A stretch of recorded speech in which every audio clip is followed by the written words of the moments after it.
যা গরম পড়েছে, আশা করি সবাই এই গরমে সুস্থ আছে। তবে এই গরম থেকে বাঁচার জন্য আমাদের ঠিক কি করা উচিত? প্রচুর গাছ লাগানো উচিত, আর আমাদের এই বাগিচাতে এসে শীতল অনুভূতি নেওয়া উচিত। কি বলেন? আজকের গল্পটিও এই রকমই এক গরমের রাতের, যখন শীততাপ নিয়ন্ত্রিত যন্ত্রের এত বারবারন্ত ছিল না। গ্রীষ্মকাল মানেই সপরিবারে মাদুর নিয়ে ছাদে খোলা আকাশের নিচে তারা গুনতে গুনতে ঘুমানো। তবে গল্পের মোড় কোন দিকে ঘুরবে সেটা জানতে হলে তো শুনতেই হবে আমাদের গল্পটা। তাহলে চলুন শুনে নি গল্পের বাগিচার পরবর্তী পরিবেশন, বনফুলের লেখা মিনির চিঠি।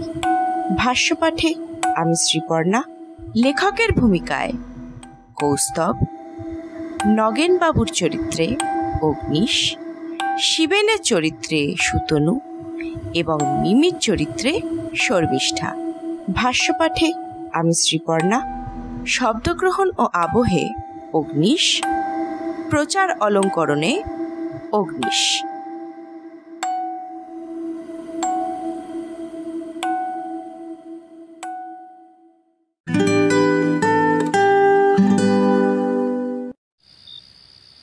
সেদিন ভয়ানক গরম, গাছের পাতাটি নড়ছে না, ভন ভন করছে মশা চতুর্দিকে। বিছানায় খানিকক্ষণ এপাশ ওপাশ করে নগেনবাবু শেষে ছাদে বেরিয়ে পায়চারি করতে লাগলেন। তখন রাত্রি 1টা। নগেনবাবু মার্চেন্ট অফিসে চাকরি করেন, বিবাহ কিন্তু করেননি। একাই একটি ছোট বাড়ি ভাড়া করে থাকেন। একটা কম্পাউন্ড হ্যান্ড চাকরও আছে, সে সকাল সন্ধে এসে তার কাজকর্ম করে দিয়ে যায়। রাত্রে নগেনবাবু একাই থাকেন। নগেনবাবু ছাদে পায়চারি করতে লাগলেন। পায়চারি করতে করতে হঠাৎ দাঁড়িয়ে পড়তে হলো তাকে। তার বাড়ির সামনে বেশ বড় একটা ডাকবাক্স ছিল। হঠাৎ তিনি দেখলেন ডাকবাক্সটি খুব নড়ছে। যেখান দিয়ে চিঠি ফেলা হয় সেখানকার ঢাকনিটা খটখট শব্দ করছে। তারপর সেটা সোজা দাঁড়িয়ে উঠল। ডাকবাক্সের ভিতর থেকে সই সই করে আওয়াজ হতে লাগল। মিনিট খানেক পরে থেমে গেল কিন্তু সব। নরেনবাবু দেখলেন একটা লম্বা শীর্ণ লোক ডাকবাক্সের সামনে দাঁড়িয়ে আছে। হঠাৎ আবির্ভূত হলো যেন শূন্য থেকে। অবাক হয়ে গেলেন নরেনবাবু। আলসের দিকে এগিয়ে গিয়ে ঝুঁকে বললেন, কে তুমি? লম্বা শীর্ণ লোকটা মুখ তুলে চাইল। কাছেই একটা ল্যাম্পপোস্ট ছিল। তার আলোয় নরেনবাবু মনে হলো একটা মনুষ্যরূপী কঙ্কাল যেন তার দিকে চেয়ে আছে। তুমি কে? লোকটা অন্তর্ধান করল। নগেনবাবু অবাক হওয়ার অবসরও পেলেন না, ভয় পেয়ে গেলেন। কারণ পর মুহূর্তেই লোকটা তার পাশে এসে দাঁড়ালো।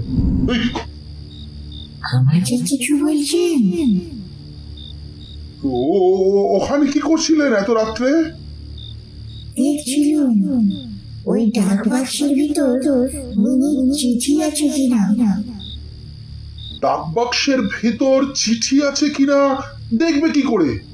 কেন আমি ওর ভিতর ঢুকেছিলাম। ঢুকেছিলে কি করে? হতাশ হয়ে। নগেনবাবু বিস্মিত দৃষ্টিতে চেয়ে রইলেন তার দিকে।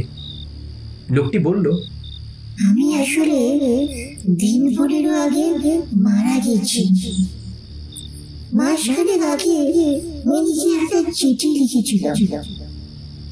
রোজই আশা করতো উত্তরে, কিন্তু হঠাৎ একদিন মরে গেলাম।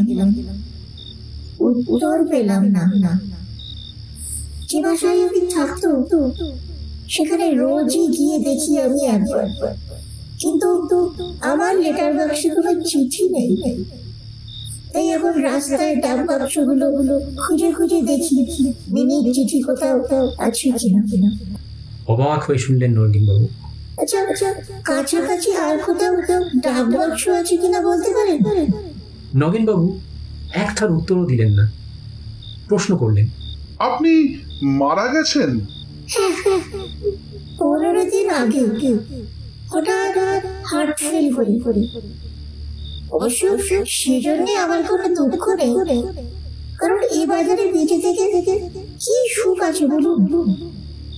আমার দুঃখটা মিনির উত্তরটা আমি জানতে পারলাম না। আমি মিনির বাড়িতেও গিয়েছিলাম, কিন্তু কাউকে দেখতে পেলাম না। শুনেছি কলবা গ্রামের পশ্চিম পাড়ায় নাকি মিনি ও তার মা থাকতো, কিন্তু সেখানেও গিয়ে দেখি বাড়িতে গিয়ে উঠে হয়তো কোথাও বেড়াতে গেছে, কারণ দানাপুরে তার মামা থাকে শুনেছিলাম। আপনি মরে গিয়েও এই দেহ ধারণ করতে পেরেছেন? পেরেছি, সবাই পারে না, মনের খুব জোর চাই। তবে যতক্ষণ দেহ ধারণ করে থাকি খুব কষ্ট হয়। অধিকাংশ সময় অবশ্য হাওয়া হয়ে থাকি। তবে আরো অনেক ডাক বাক্স আমায় খুঁজতে হবে, কারণ নিশ্চয়ই উত্তর দিয়েছে। কোথাও না কোথাও আছে সে উত্তরটা, আর আমাকে খুঁজে বার করতেই হবে সেটা। আপনার নামটি কি? এখন না ভূত, আগে ছিল শিবেন। শিবেনের প্রেতাত্মা নিমেষে অন্তর্ধান করল। নির্বাক হয়ে দাঁড়িয়ে রইলেন নগেনবাবু। ঠিক করলেন বাড়িওয়ালাকে নোটিশ দেবেন, এ বাড়িতে থাকা নিরাপদ নয়। না, সব প্রেতাত্মা দেহ ধারণ করতে পারে না, কিন্তু যারা অতৃপ্ত কামনা নিয়ে মরে তারা নানাভাবে আত্মপ্রকাশের চেষ্টা করে। আমরা বুঝতে পারি না সবসময়। নিতাই বুঝতে পারছিল না। নিতাই সেদিন রাত্রে খোলা জানলার সামনে বসে পড়েছিল। জানলার দুপাশে বেয়ে উঠেছিল মালতীলতার ঝাড়। সেই মালতীলতার পাতায় পাতায় ফুলে ফুলে যে আকুলতা, যে শিহরণ, যে দোলা লাগলো, তা নিতাইয়ের মনে কোনো সাড়া তুলল না। সে বুঝতে পারল না যে মিনি কথা বলছে। সে ভাবল হাওয়ার জন্য মালতীলতা দুলছে। সে যদি লক্ষ্য করতে পারত তাহলে দেখত অন্য গাছের পাতা নড়ছে না। মালতীলতার সেই আকুল আলোড়ন নিতাইকে বলতে চাইছে, নিতাইদা, তুমি শিবেন বাবুকে লিখে দাও যে আমি তার চিঠি পেয়েছিলাম, কিন্তু উত্তর দেওয়ার সময় পাইনি। তুমি তো জানোই কি হয়েছিল। তোমরা তো কেউ আমাদের বাঁচাবার জন্য এগিয়ে এলে না। গুন্ডার দল আমাকে আর মাকে নিয়ে চলে গেল। আমার উপর মায়ের উপর যে অত্যাচার তারা করেছে তা অকথ্য। তাদের সঙ্গে লড়তে লড়তে আমি মরেছি। আমি মরে গেছি। তুমি এই খবরটা শিবেন বাবুকে শুধু জানিয়ে দাও। হ্যাঁ, আর জানিয়ে দাও যে কথাটা লজ্জায় তাকে বলতে পারিনি সে কথাটা, এবং বলেই বা কি হবে? এখন বলে তো কোনো লাভ নেই। আমি যে তার নাগালের বাইরে চলে এসেছি, আমি যে মরে গেছি, এই কথাটা শুধু জানিয়ে দাও তাকে। তিনি আমার উত্তরের অপেক্ষায় বসে আছেন। নিতাই কিন্তু তন্ময় হয়ে ডিটেকটিভ উপন্যাস পড়তে লাগলো। মালতীলতার এই আকুলি বিকুলি তার নজরে পড়ল না। মিনি আর তার মাকে যে গুন্ডারা হরণ করে নিয়ে গেছিল তা সে জানত, কিন্তু এই নিয়ে সে তেমন উত্তেজিত হয়নি। উত্তেজিত হয়েছিল সেদিনের ক্রিকেট খেলার ফলাফল নিয়ে। গ্রামের কোনো লোকই গুন্ডাদের খোঁজে বেরোয়নি। সবাই নিজের গা বাঁচিয়ে ঘরে বসেছিল। নিতাইও এই নিয়ে বিশেষ মাথা ঘামায়নি। মিনিরা নিতাইয়ের দূর সম্পর্কের আত্মীয়, তবুও ঘামায়নি। মালতীলতা রোজই কিন্তু আন্দোলিত হচ্ছিল তার চোখের সামনে। নিতাই মনে সাড়া জাগল না। একদিন দেবতা কিন্তু সদয় হলেন।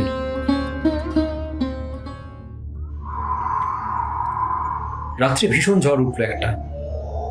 মালতী গাছটার ফুল, লতা, পাতা ঝড়ের বেগে ছিঁড়ে আছড়ে পড়ল শিবেনের উপর। শিবেন তখন আর একটা ডাকবাক্স থেকে বেরিয়ে রাস্তায় উপরে দাঁড়িয়েছিল। মালতীলতার ছেঁড়া ডালপালা আর ফুলগুলো তাকে ঘিরে ঘিরে ঘুরতে লাগলো আকুল হয়ে। শিবেন কিন্তু বুঝতে পারল না যে তার চিঠির উত্তর এসেছে।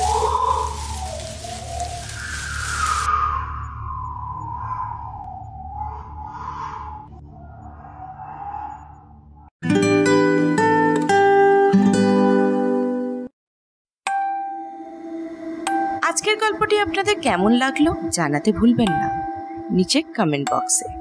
আর এখনো যদি আমাদের চ্যানেলটি সাবস্ক্রাইব না করে থাকেন তাহলে অবশ্যই সাবস্ক্রাইব করে দিন গল্পের বাগিচা চ্যানেলটি।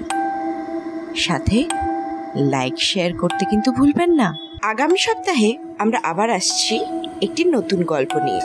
ততদিন ভালো থাকুন, সুস্থ থাকুন।